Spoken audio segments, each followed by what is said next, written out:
Hey, I'm Rita Cook. Hi, I'm Terry Murphy. And we are in Lies the Truth.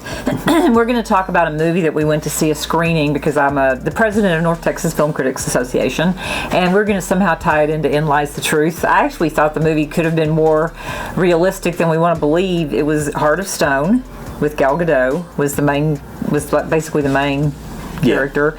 And who Rachel was Stone. Rachel Stone. No, that was who she played. Yeah. Gal Gadot was the character. Yeah. It's called Heart of Stone is the show. Yeah. Really good movie. Who was the director? Tom Harper, who I recognize his name. So it was a good movie, and because Terry always thinks I'm just taking the stupid chick flicks, I didn't even know what it was. Heart of Stone, I thought. He was like, this is not so bad, wasn't it? After like the first couple of minutes, you're like, this is not what I thought it was going to be. It was awesome. It was like, I like her, and the movie was sort of about, there was like a heart that was sort of had every bit of technology in it or something, right? Yeah, it was like the know-all. It knew everything. It could do anything. And it kind of reminds me a little bit of what's going on now with social media and people knowing everything. But it's a dangerous thing in the wrong hands, and that's what this movie's about. Right, which sort of is, in the bottom line, Gal Gadot is part of the Heart, the Stone. I guess there was like 4 cards, the spades, the diamonds, the hearts, and what's the other card? I don't know, but I didn't kind of get into all that. The clubs. Yeah. Well, each one of them was like there were 4 different. They only really focused on the hearts, but they were all working together for the good of the world. And there was like this big balloon sort of thing that was up in the atmosphere that had the heart in it. And so the guy wanted. It was kind of the only thing I thought was a little bit lame is why he was trying to destroy the world, because he was part of some sort of a thing where they blew up. It kind of reminded me of a quantum computer. Yeah. But he wanted it because the bad guy wanted it because his name was Parker, and he was actually who played Parker? Jamie Dornan. So he wanted it because he had been in Chechnya, and something had happened there, and he knew it was their fault. The Stones, and basically the thing was that you didn't really like, if you're a part of this organization, you were here for the greater good. It's not about you and what you want. And so it showed Gal Gadot's character, the main character again. She could totally kick ass. She reminded me why I want to get back into my martial arts training. How about Aaliyah Bhatt? She was good. I mean, there was some good. It was probably stunt doubles. I don't know for sure, but she's been in a couple of she's been in all the most recent Wonder Woman films, and she was actually in a movie called Death on the Nile. Did you see that? No. It was a couple of years ago. It was. No, it was just kind of a mystery. It was all these people that were being blamed for a murder that happened on a riverboat in the Nile back in maybe the time when people were going up and down the Nile and luxury and not wearing the pajamas. Sounds like a boring movie there. No, it was really good because nobody knew who was the killer, and I can't remember who it was, but it was an interesting movie. So she was in that, and she's also been in a couple of other things, and so I was just looking to see what else she's been. But she was also in Snow White that's actually coming out next year, so that'll be interesting. It's called Snow. But it was a good movie. I enjoyed it. It had 7 producers on it. Well, that's not unusual because the producers are it takes that many to get the money together these days. So that's kind of like, when I worked in the film industry, I would get a producer credit sometimes depending on what I was contributing. Now, the movie's coming out August 11th in theaters. Yes. What's crazy is it's coming out for streaming the same day. On Netflix, yeah. People don't go to the movies anymore, and I just want to say we should. I love watching movies, especially those kind of movies at the theater. You can watch the Hallmark movies at home and weep on the couch about how bad your life is. One thing you got pissed off about last night, not pissed off, but you're like, it really bothered me. There was a guy that had 2 guys.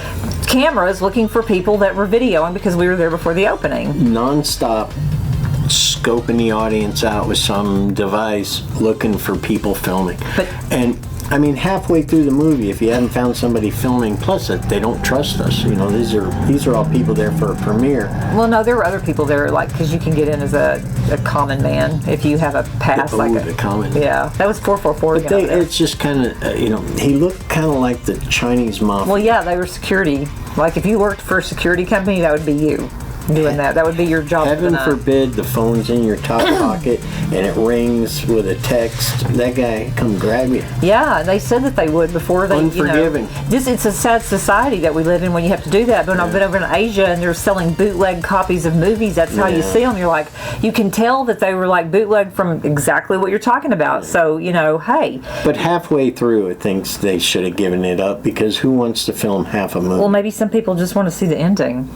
It's because he did it right up to the last second. Even after the movie was over, they were still over there. It was the weirdest thing I've ever seen. But anyhow, I mean, I'm just used to it now because I haven't seen a movie, movie in I've years. never seen those guys there. What about the other movies we've gone to screen? You didn't see them? No. This is the first time. I didn't really know. I mean, sometimes I just like to go to things. Well, it was that laser thing. It was annoying me. I was trying to get into the movie and I kept paying attention to him because it seemed like that laser was on me most of the time. Well, you must look like somebody that's going to try to bootleg a movie in Asia. I know, right? Maybe you need to change your look. It might be. I don't know. I like watching movies, and I think that one thing that we're dealing with now is like we watched Indiana Jones not too long ago, and Harrison Ford was recently talking on a show about how like they're trying to just turn all the actors into AI. Like, so us sitting here only 30 years before, and he's like, I don't want to look 30 years younger. I want to be myself.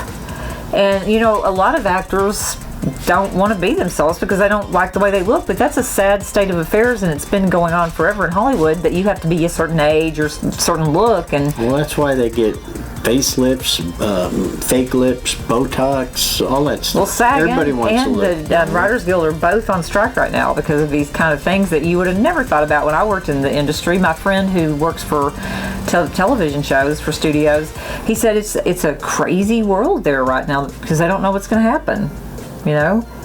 So I don't know, but anyway, go see Heart of Stone. I think it was good. I get what rating you give it? Out of what, 1 to 5? Yeah. I would give it a 4.5 because it was very inspiring for me. It was very inspiring for me. I'm going to get back into martial arts, and I'm going to remember. I don't know. I just like watching movies like that because I am a badass, and I do think that I forget myself sometimes, and I think, you know what, I got to deal with all this crap, and it's like, no, you don't.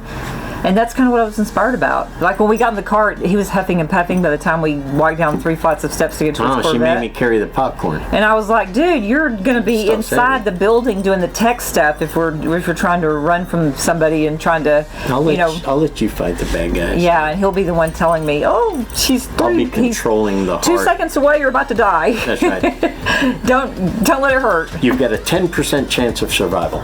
Exactly. And I'll be like, well, that's better than 1%, so let's go for it. Let's see what we can do today.